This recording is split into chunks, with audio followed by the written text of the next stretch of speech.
चलिए सभी को गुड मॉर्निंग।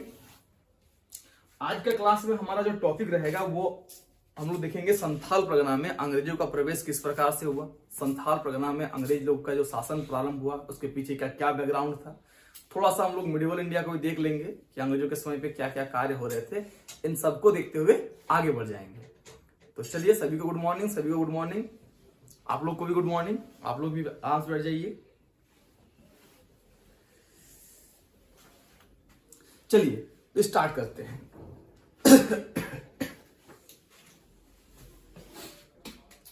आप लोग हेडिंग लगा लीजिए संथाल परगना।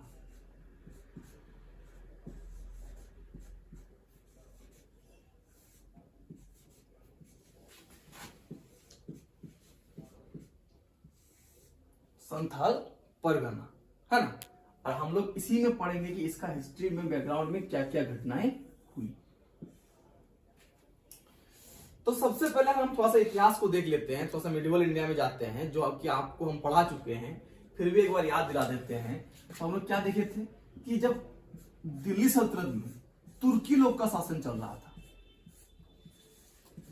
दिल्ली सल्तनत में तुर्की शासन चल रहा था, मतलब तुर्क मुसलमान लोग जो थे उनका जब शासन चल रहा था, उसी समय की घटनाएं हम लोग अब बात करते हैं। उस समय की घटना में हम क्या बात करते हैं,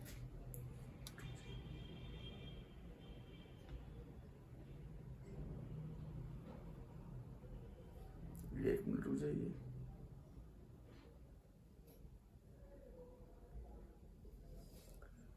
हाँ, तो जिस समय हम लोग बात कर रहे थे तुर्की शासन वगैरह की बात कर रहे थे, तो क्या देख रहे थे, तुर्की शासन में एक व्यक्ति होते हैं मलिक इख्तियार बिन खिलजी।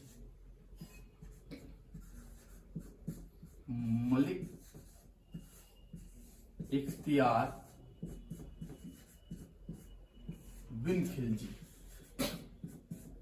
बिन खिलजी।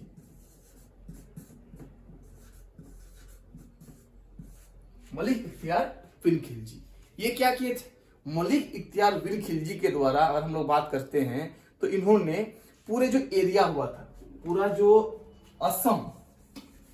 असम और बंगाल यानी कि पश्चिम बंगाल, असम और पश्चिम बंगाल, इन दोनों को विजय प्राप्त करने के लिए अभियान किया था। इसका नाम दिया जाता है त्रिलियाहती।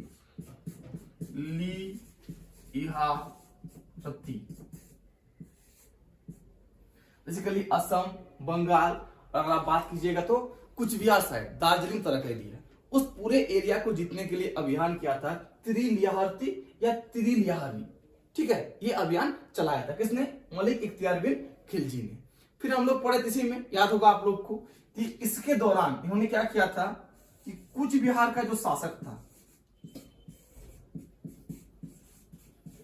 कूच बिहार का शासक कौन था, लक्ष्मण सेन,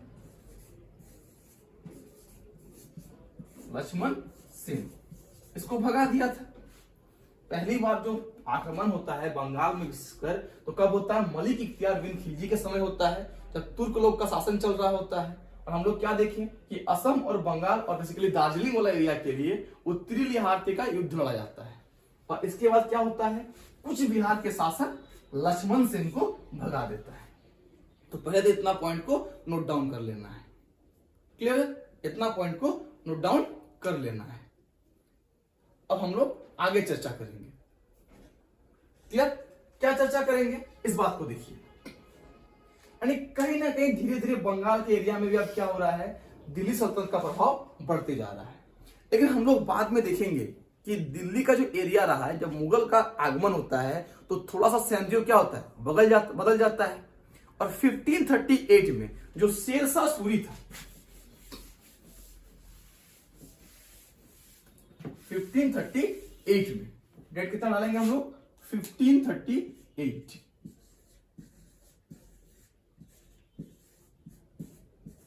शेरशाह सूरी अफगान शासक, शेरशाह सूरी, और इधर से कौन था, हुमायूं।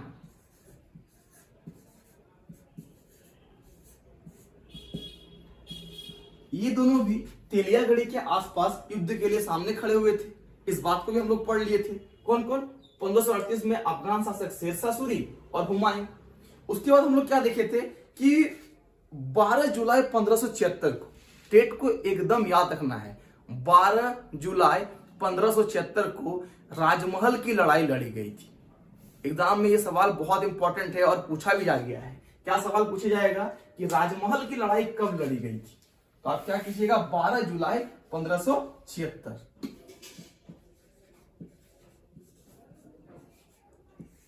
राजमहल की लड़ाई कब लड़ी गई? तो क्या डालेंगे हम लोग डेट, 12 जुलाई 1576। जब 12 जुलाई 1576 को राजमहल की लड़ाई लड़ी गई तो इसी के बाद इस पूरे राजमहल क्षेत्र में क्या हो गया, मुगल सेना की नींव रखी गई। मुगल सेना की नींव रखी गई।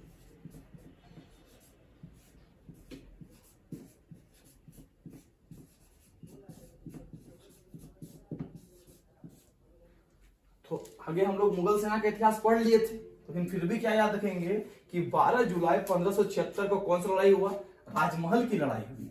और इस राजमहल की लड़ाई के बाद, राजमहल की लड़ाई हुआ किसके साथ?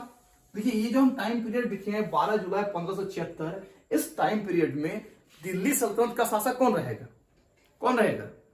अकबर रहेगा। कौन रहेगा?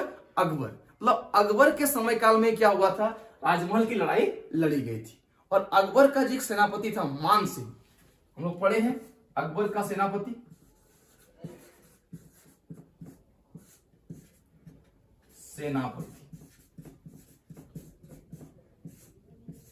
मान सिंह, ये 1592 के आसपास इस क्षेत्र में आता है। इस क्षेत्र में कहने का मतलब राजमहल क्षेत्र में आता है। और हम लोग देखते हैं कि बंगाल की राजधानी राजमहल को बनाता है। ये हम लोग पढ़ चुके थे। क्या पढ़े थे? पहली क्लास में पढ़ लिए थे कि जब अकबर का सेनापति मान सिंह कहां आता है, राजमहल के क्षेत्र में आता है। राजमहल के क्षेत्र को अपना अधिकार क्षेत्र में करता है और लगभग 1592 में 1592 में राजमहल को क्या बना देता है, बंगाल की राजधानी बना देती है।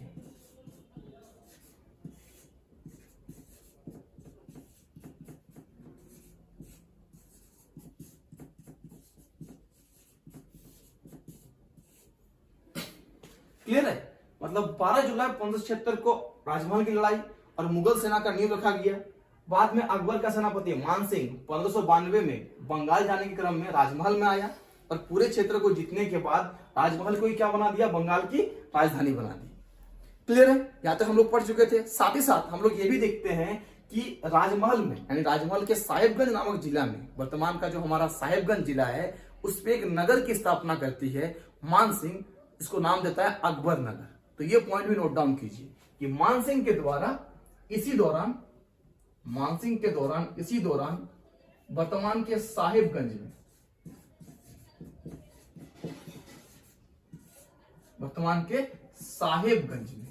कहां पर? साहेबगंज में एक परकोटा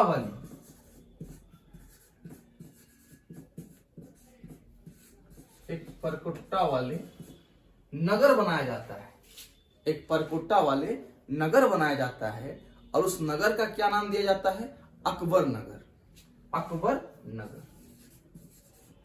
यहां से कई सारे सवाल बन सकते हैं। देखिए सवाल कैसे बनेगा, कहेगा कि बताइए अकबर नगर कहां स्थित है।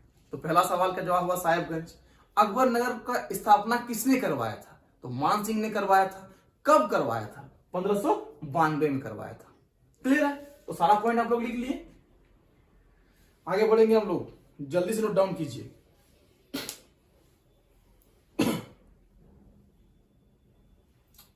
चलिए नोट डाउन कर लिए, आगे बढ़ते हैं। इसके बाद हम लोग क्या देखें, ये जो राजधानी बनाई गई अकबर के सेनापति मान सिंह के द्वारा, राजमहल को बंगाल की राजधानी बनाई गई, ये बहुत लंबे समय तक तो रहा नहीं। आगे जैसे आपस में विद्रोह होगा, तो विद्रोह होने के बाद क्या होगा, सबसे पहले यहाँ का जो राजधानी है, राजमहल की राजधानी, यहां से हटा के इसको ढाका भेज दिया जाएगा और राजमहल में केवल एक टकसाल रहने दिया जाएगा। तो उस अंडरलाइन करके उस पॉइंट को भी हम लोग लिख लेते हैं। इस पे क्या लिखेंगे कि 1608 ईस्वी में, लिखिए 1608 ईस्वी में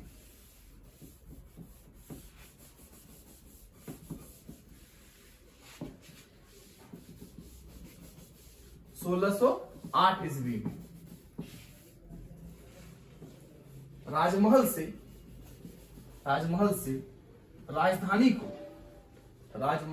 राजधानी को हस्तांतरित कर दी जाती है, मतलब हटा दी जाती है।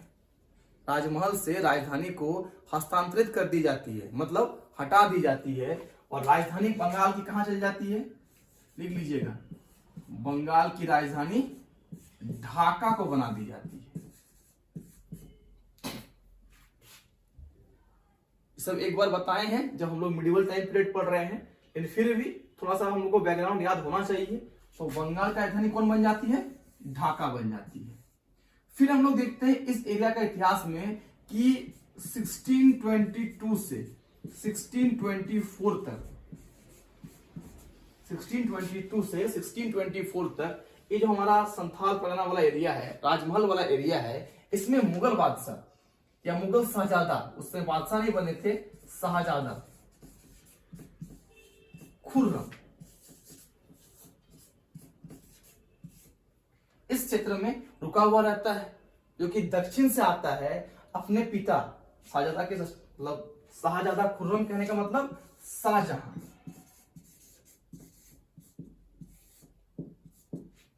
यानी कि जहांगीर के खिलाफ जब ये विद्रोह करता है तो विद्रोह करने के क्रम में दक्षिण से कहां तक आ जाता है, साहिबगंज तक आ जाता है, राजमहल क्षेत्र तक आ जाता है।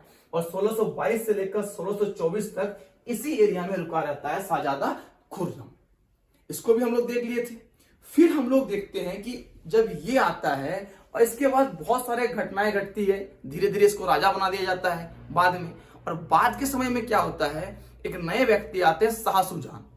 कौन आते हैं, शाह सुजान। तो हम लोग को अब शाह सुजान के समय से देखते हैं कि अंग्रेजों को क्या होगा, राजमहल क्षेत्र में धीरे धीरे आगमन होना प्रारंभ हो जाएगा। और धीरे धीरे राजमहल क्षेत्र में अंग्रेज अपना क्या करेगा, अपना जो राजनीतिक तरीका हो गया, आर्थिक सहायता हो गया या तकनीकी के माध्यम से धीरे धीरे अपना गढ़ बनाना प्रारंभ कर देगा। तो अब हम लोग देखते हैं कि इसके बाद जब शाह सुजान राजा बनता है और उसके दूसरे बेटे शाह शुजा को राजमहल क्षेत्र की क्या दी जाती है, दीवानी दी जाती है, या सूबेदार बनाया जाता है, या कमांडर बनाया जाता है। तो उस समय अंग्रेज किस तरह से पैर फैलाते हैं, आइए। यानी 1624 तक का कहानी कंप्लीट।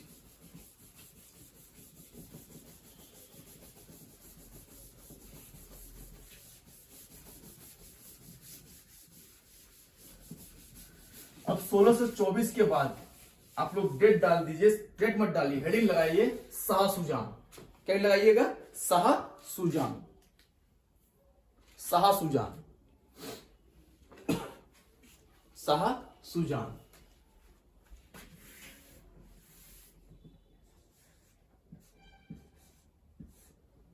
शाह सुजान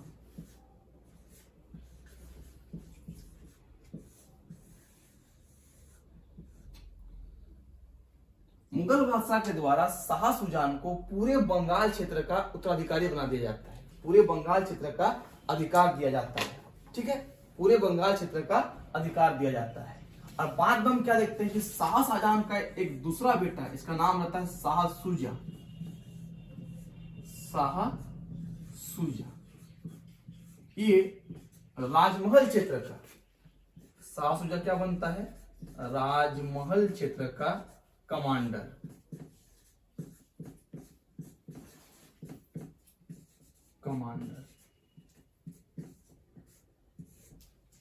जब शाह शुजा राजमहल क्षेत्र का कमांडर बनता है तो कमांडर बनते ही इनके द्वारा पहला काम क्या किया जाता है, जो राजधानी ढाका चली गई थी उसको वापस लेके आता है राजमहल।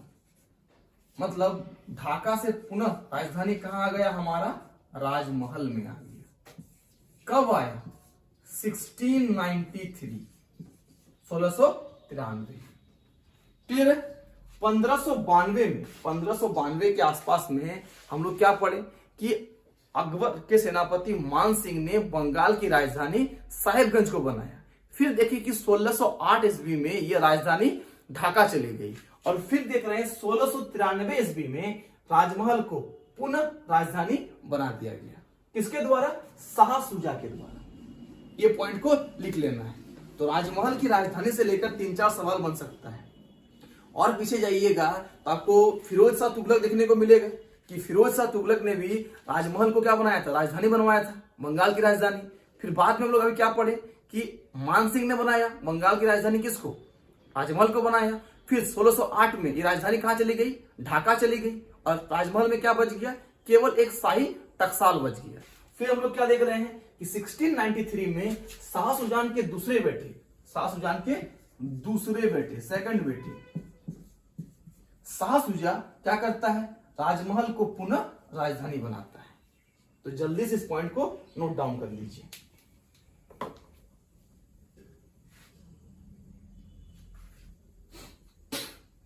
अब यहीं पर से एक घटना होगी इतिहास के क्रम में, जहां से क्या होगा कि अंग्रेजों को इस क्षेत्र में आने का मौका मिलेगा। क्लियर है? चलिए अब बोर्ड पे ध्यान दीजिए आप लोग। होता क्या है घटना कि शाह सुजा की एक पुत्री रहती है, शाह सुजा की पुत्री रहती है, जो लंबे समय से बीमारी का शिकार रहता है, जो मतलब बीमारी से ग्रसित रहता है। और इनको एक ठीक करते हैं जिस डॉक्टर का, उस डॉक्टर का नाम था डॉक्टर गैब्रियल, डॉक्टर गैब्रियल बाउघटन, या फिर इसी को लिख दिया जाता है डॉक्टर गैब्रियल बट्टन, यानी कि डॉक्टर बट्टन। तो शाह सुजा की पुत्री जो कि बीमार रहते हैं, उसको ठीक करने का कार्य कौन करता है, डॉक्टर गैब्रियल बाउघटन या डॉक्टर गैब्रियल बट्टन। इस पॉइंट को जल्दी से नोट डाउन करेंगे। क्या लिखेंगे कि शाह सुजा की पुत्री को ठीक करने का कार्य एक अंग्रेजी डॉक्टर, एक अंग्रेज डॉक्टर, अंग्रेजी मत लिखिए, एक अंग्रेज डॉक्टर गैब्रियल बाउघटन या गैब्रियल बट्टन के द्वारा किया जाता है, गैब्रियल बट्टन के द्वारा किया जाता है। इससे प्रसन्न होकर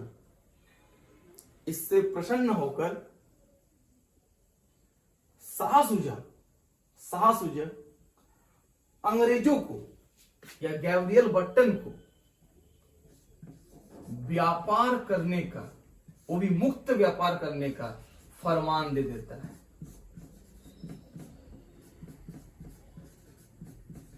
क्या लिखिएगा, इससे प्रसन्न होकर शाह सुजा के द्वारा अंग्रेजों को, ब्रैकेट में डॉक्टर बट्टन के माध्यम से या डॉक्टर बट्टन को राजमहल क्षेत्र में व्यापार करने का, मुक्त व्यापार करने का फरमान जारी कर देता है।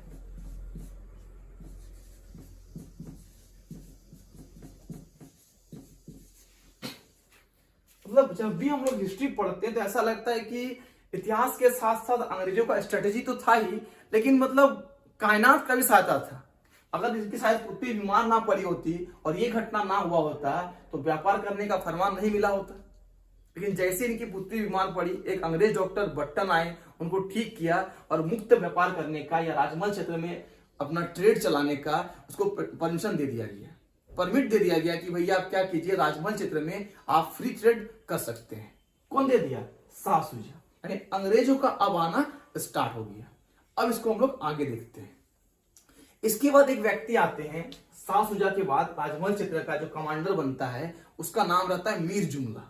याद रखिएगा, शाह सुजा के बाद इस क्षेत्र का, राजमहल क्षेत्र का कमांडर कौन बनता है, मीर जुमला।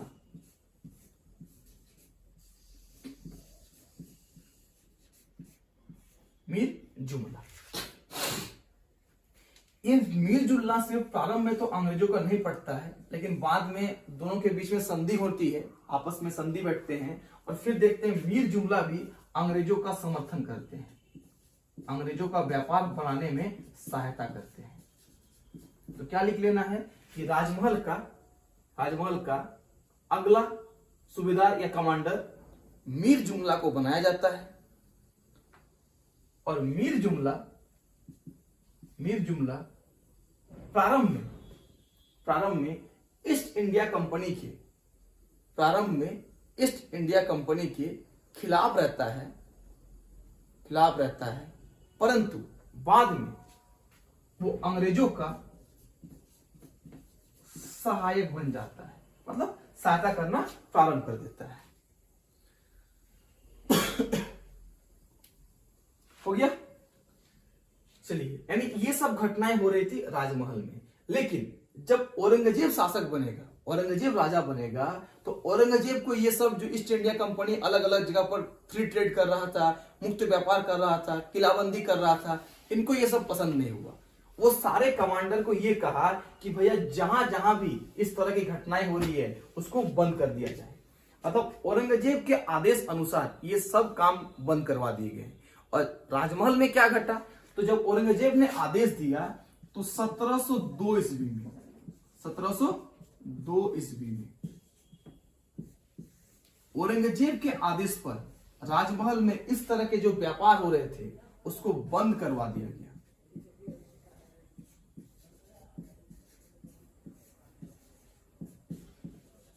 अंग्रेजों का जो व्यापार है उसे बंद करवा दिया गया। साथ ही साथ जो एक ही मान लेते हैं कि एक व्यक्ति को फ्री मिला था पास, वो व्यक्ति उसी पास को 10 आदमी को देकर व्यापार कर रहा था। उसको रोकने के लिए जो भी इस तरह की गतिविधियों में मतलब गलत काम में संलिप्त थे अंग्रेज अधिकारी, आदेश दिया गया कि उन सबको बंदी बना लिया जाए। क्या बना लिया जाए? बंदी बना लिया जाए। तो 2 पॉइंट हम लोग देख रहे हैं कि औरंगजेब के फरमान के बाद 1702 ईस्वी में 2 काम हुआ। एक तो जो फ्री ट्रेड का प्रोसेस चल रहा था उसको बंद करवा दिया गया, और दूसरा क्या हुआ कि जो भी क्रिमिनल एक्टिविटीज बोलिए या फिर बोलिए कि गलत काम में लिप्त था अंग्रेज लोग, जो एक परमिट से हर कोई फ्री परमिट कर रहा था, मुगल लोग को टैक्स नहीं दे रहा था, उसको क्या कर लिया? बंदी बना लिया गया। तो ये 2 काम किया गया औरंगजेब के फरमान के बाद। कब? 1702 ईस्वी में। इसको नोट डाउन कर लीजिएगा जल्दी से आप लोग। क्या नोट डाउन कीजिएगा कि 1702 ईस्वी में औरंगजेब के फरमान के बाद इस क्षेत्र में हो रहे मुक्त व्यापार को बंद करवा दिया गया। एवं जो भी गलत तरीके से व्यापार कर रहे थे उस अंग्रेज अधिकारी को बंदी बना लिया गया।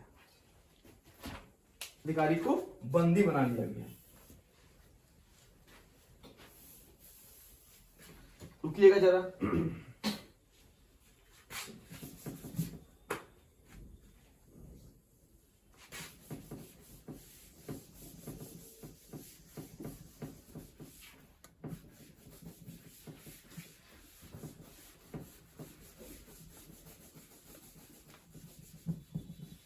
अब हम लोग इसके आगे देखेंगे कि औरंगजेब के मृत्यु के बाद क्या परिवर्तन हुआ और किस प्रकार से अंग्रेजों का आगमन होना स्टार्ट हुआ। जितना सारा नाम आपको यहां बता रहे हैं उन सारे नाम को जरूर याद रखिएगा कि बावघटन कौन था, डॉक्टर गैब्रियल बट्टन के साथ क्या हुआ, पहली बार इन्हीं के माध्यम से मिला इस क्षेत्र में। तो ये सब नाम एकदम याद रखिएगा।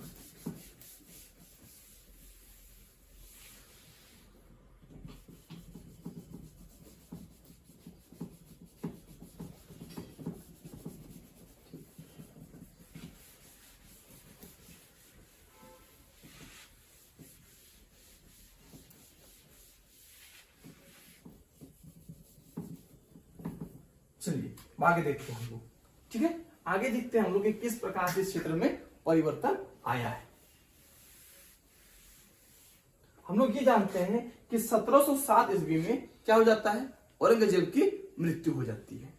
ठीक है, कितना ईस्वी में? तो 1707 औरंगजेब की मृत्यु हो जाती है। तो आपको हम पढ़ाए थे कि उत्तराधिकार का युद्ध लड़ जाता है। क्लियर?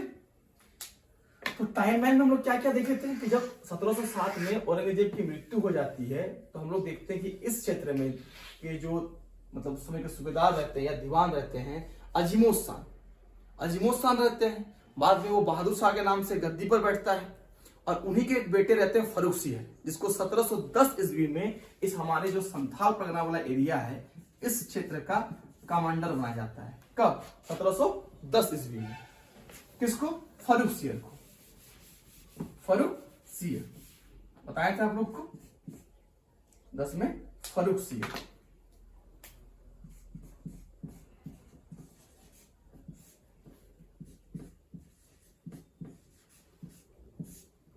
फर्रुखसियर है ना।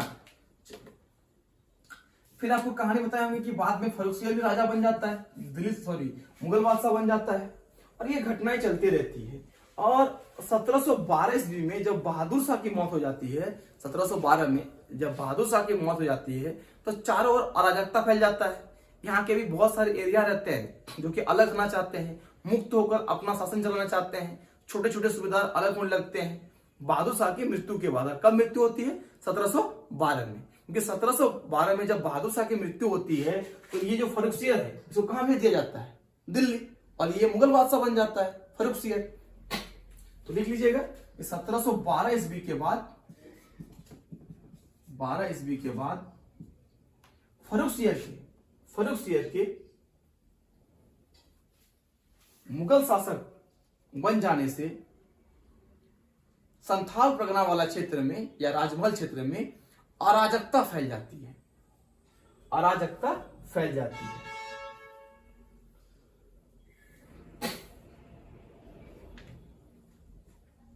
फिर आप लोग को हम लोग इस टाइम पीरियड के आसपास बताए होंगे कि बिहार क्षेत्र का या बंगाल क्षेत्र का, राजमहल क्षेत्र का एक नया सूबेदार आता है, अलीवर्दी खां। पढ़ाए होंगे आप लोग को, कौन आता है? अलीवर्दी खां। अलीवर्दी खां, अलीवर्दी खां, ठीक है। अलीवर्दी खां के संबंध में सब कुछ पढ़ा चुके थे कि किस प्रकार से ये सरदार कब्जा किया था। हाँ, एक लाइन जरूर लिख के रखिएगा कि अलीवर्दी खां के पिता को, अलीवर्दी खां के नोट पे डाल के लिखिएगा, नोट डालिए और नोट डाल के लिख के रखिए। नोट डालने का मतलब ये नहीं कि पैसे पे जाके लिखना है, ठीक है। नोट लिखिए, NOTE नोट, और लिखिए अलीवर्दी खां के पिता को राजमहल के ही निकट मेसुहा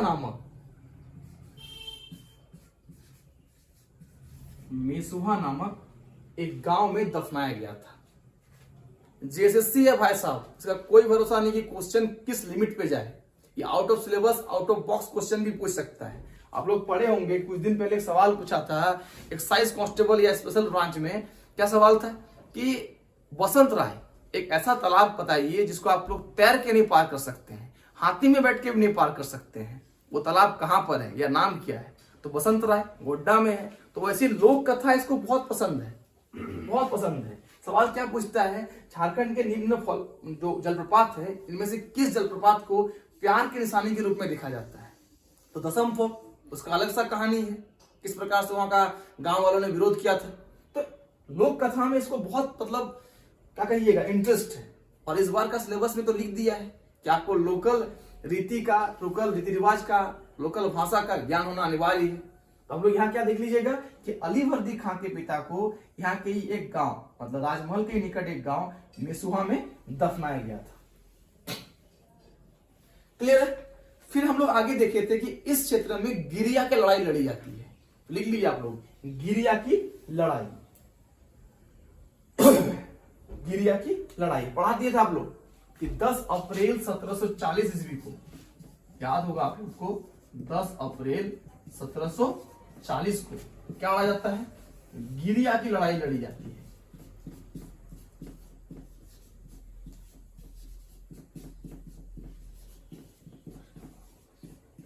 गिरिया की लड़ाई लड़ी जाती है 10 अप्रैल 1740 को। फिर क्या बताए थे, इससे लेकर बताए थे कि किस प्रकार से इस तरफ से अलीवर्दी खां थे, रामगढ़ का शासक जो था वो भी सहायता किया था, चारों तरफ से सहायता हो रहा था। और इस दौरान हम लोग ये भी देखे थे कि मराठा लोग को भी इन्वाइट किया गया था कि आइए भैया सहायता कीजिए। तो मराठा लोग भी आए थे। और आपको विष्णु सिंह का समय याद होगा, रामगढ़ शासक विष्णु सिंह का समय याद होगा, जिस समय की हम लोग बात कर रहे हैं 1740, यानी गिरिया की लड़ाई की बात कर रहे हैं। देखिए अब आगे देखिए, एक बात और बताए होंगे कि इसी एरिया में इस गिरिया लड़ाई के बाद 2 व्यक्ति आए थे, रघुजी भोसले और पेशवा बालाजी राव। दोनों मराठा शासक थे, 2 गुटों में बटा हुआ था और दोनों ही इस क्षेत्र में आए थे।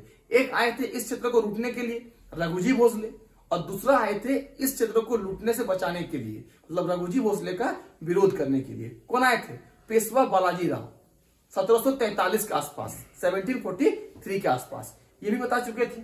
अब आगे आप लोग बताए होंगे कि 1748 1748 से लेकर 1750, 48 से लेकर 50 का जो समय था, इस समय संथाल परगना में भारी उपद्रव मचा हुआ था, भारी उपद्रव मचा हुआ था और एकदम बहुत ज्यादा लूटपाट हो रहा था।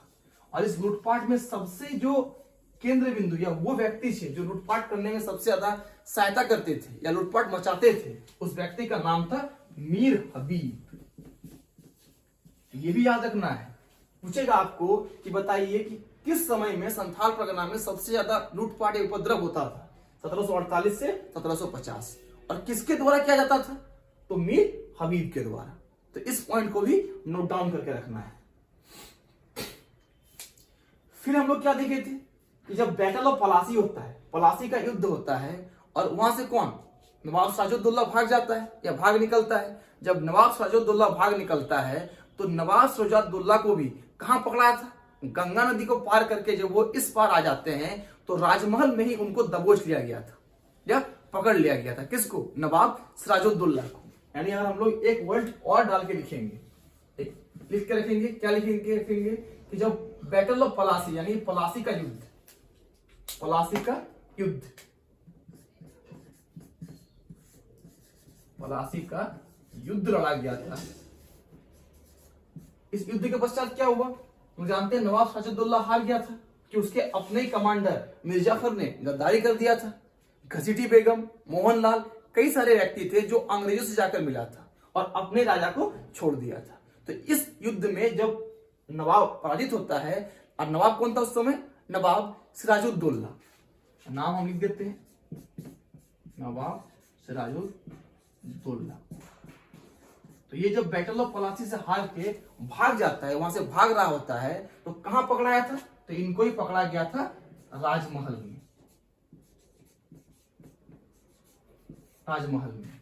और यहां पर भी एक नाम बताए थे, आप लोग को याद होगा कि जब ये भाग रहा था और गंगा नदी पार करके राजमहल आ गया था, तो इन्होंने अपना पूरा वेशभूषा बदल दिया था। केवल क्या चीज में बदलाव नहीं किया था? बदलाव किसमें नहीं किया था? तो इन्होंने बदलाव नहीं किया था अपने जूता का। शाही जो जूते होते हैं, महाराज के जो जूते थे, उसको चेंज करना भूल गया था। और इस क्रम में यह माना जाता है कि इनको पकड़वाने का काम या इसका हत्या करने का काम जिस व्यक्ति को दिया जाता है उसका नाम था मरीन। ठीक है, क्या नाम था? मरीन या फिर मीर हरीन। तो लिख लीजिएगा कि सिराजुद्दौला को पकड़ाने में सहायता कौन किया था? मरीन या फिर मीर हरीन। ठीक है, मरीन या फिर मीर हरीन। चलिए, कहीं कहीं पर मीरन भी लिख देता है, तो उससे नहीं घबराना है कि सर इधर का है कि उधर का। मीरन भी दे देगा, कोई दिक्कत नहीं, लेकिन मरीन इसका नाम था। तो ये तो कहानी था बैटल ऑफ पलासी वाला। तो जब बैटल ऑफ पलासी के बाद देखते हैं बैटल ऑफ बक्सर होता है, और बैटल ऑफ बक्सर के बाद पूरे एरिया किसको मिल जाता है? अंग्रेज को मिल जाता है। तो अंग्रेज को मिलने के बाद अंग्रेज इस क्षेत्र में पूरी तरह से अधिकार जमाना चाहता है कि भैया अब पूरा संथाल परगना हमारा ही है। लेकिन एक क्या लड़ाई होगा? एक निर्णायक लड़ाई होगा, इसको हम लोग कहते हैं उधवा नाला की लड़ाई। तो जब उधवा नाला की लड़ाई लड़ी जाएगी, उसी के बाद पूरा क्षेत्र, पूरा जो हमारा राजमहल वाला क्षेत्र है या साहिबगंज वाला एरिया है, वो कहां चला जाएगा? अंग्रेजों के पूर्णतः अधीन चला जाएगा। तो बैटल ऑफ पलासी के बाद battle of Buxar, battle of Buxar के बाद इलाहाबाद की संधि। इलाहाबाद की संधि में क्या होता है? बंगाल, बिहार और उड़ीसा का दीवानी अधिकार, टैक्स वसूलने का अधिकार अंग्रेज को चला जाता है। और उसके बाद क्या होगा? उधवा नाला की लड़ाई। ठीक है, उधवा नाला की लड़ाई। उधवा नाला की लड़ाई पूरे एरिया के लिए नहीं, केवल ये जो हमारा संथाल परगना वाला एरिया है इसके लिए जरूरी है। तो अब आप लोग हेडिंग लगाइए, उधवा नाला का लड़ाई।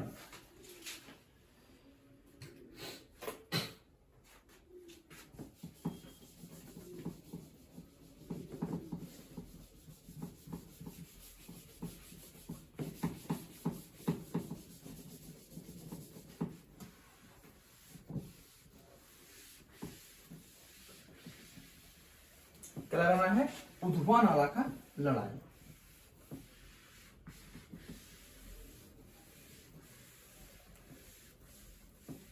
लिख लिए? चलिए लिखिए, देखिए उधवा नाला का लड़ाई, डेट डालिए 1763,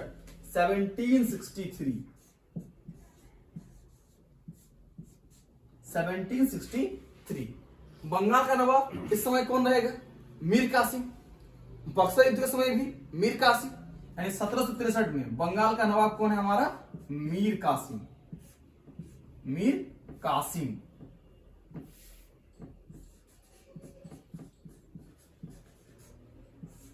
बंगाल का नवाब मीर कासिम। और अंग्रेज अधिकारी कौन रहेंगे? तो मेजर एडम्स। कौन रहेगा? Major Adams. बंगाल का नवाब मीर कासिम और अंग्रेज अधिकारी मेजर एडम्स। अंग्रेज अधिकारी, यहां बंगाल का नवाब लिख लीजिएगा, मेजर एडम्स। Major Adams.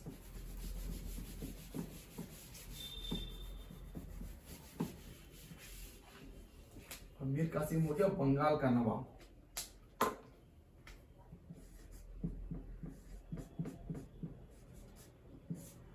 ठीक है, और ये हो गया ईस्ट इंडिया कंपनी कोर्स, मतलब अंग्रेज अधिकारी। इन दोनों के बीच में 1763 में कहां पर? तो लिखिएगा साहेबगंज में।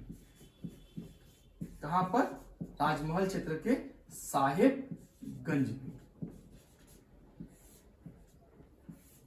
कौन सी लड़ाई लड़ी गई? उधवा नाला की लड़ाई के नाम से, यानी जगह है उधवा। आप लोग पढ़े होंगे उधवा पक्षी विहार, साहेबगंज पढ़े होंगे ना कि उधवा पक्षी विहार कहां पर है? साहेबगंज में है। तो उसी उधवा पर एक मतलब उधवा नाला की लड़ाई के नाम से एक युद्ध लड़ा गया। मीर कासिम जो कि बंगाल का नवाब और मेजर एडम्स जो कि ईस्ट इंडिया कंपनी की ओर से, इन दोनों के बीच में एक युद्ध लड़ा गया। इसी लड़ाई को हम लोग क्या कहते हैं? उधवा नाला की लड़ाई के नाम से जाना जाता है।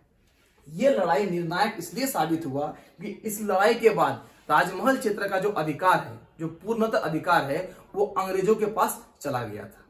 क्लियर है? बाद में इलाहाबाद की संधि होगा तब तो जाएगा ही, लेकिन मीर कासिम को कौन हरा दिया था? Major Adams. और 1763 में जब उधवा नाला की लड़ाई को जीता अंग्रेजों ने, तो इस एरिया पर प्रत्यक्ष और अप्रत्यक्ष रूप से कौन अधिकार कर लिया? अंग्रेजों का अधिकार हो गया। तो डेट एकदम याद रखिएगा कि उधवा नाला की लड़ाई कब लड़ी गई थी? तो क्या कहिएगा? 1763 को लड़ी गई थी। इसमें बंगाल के नवाब कौन थे? मीर कासिम। और अंग्रेज अधिकारी कौन थे? Major Adams. जीता कौन? अंग्रेज, मेजर एडम्स। और कहां पर लड़ी गई थी? साहिबगंज में। तो इस प्रकार से हम लोग देखें कि राजमहल क्षेत्र में किसका अधिकार हो गया? अंग्रेजों का अधिकार हो गया। अब हमारा जो नेक्स्ट क्लास होगा उस पर हम लोग थोड़ा सा जो क्षेत्रीय राजवंश है, जैसे सरायकेला खरसावां या कोल्हान वाला एरिया हो गया या मानभूम वाला एरिया हो गया, इन तीनों के बारे में थोड़ा थोड़ा जानना है। इसको जान लेंगे और फिर हम लोग सीधा स्टार्ट करेंगे ढाल विद्रोह और 1857 का विद्रोह। क्लियर है? चलिए आज के लिए इतना ही। आई क्लास कल के करेंगे। Thank you.